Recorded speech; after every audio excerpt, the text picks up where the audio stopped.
I want to change your perception of what a Mexican bar looks like. I want to change your perception of what a mezcal cocktail should taste like. And I want you to have fun.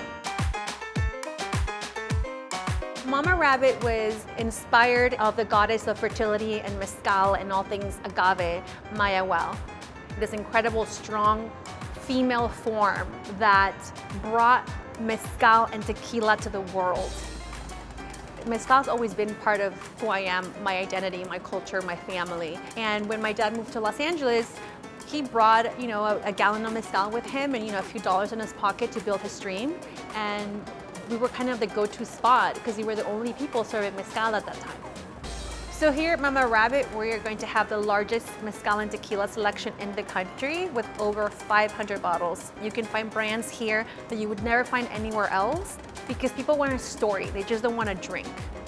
We have the first Reposado Blanco. It has hints of what Reposado should be, but it's still considered a white tequila, and that's never been done.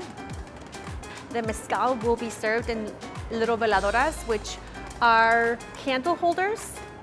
That's what people have been drinking mezcal out of for centuries. But there's something about here, when you walk in, it feels different than any other space. There's art everywhere. The Okuda's pieces are a little bit more bold, but they have so much color and these sharp edges. The mural is an incredible, beautiful indigenous woman, and that's who I feel represents Mama Rabbit.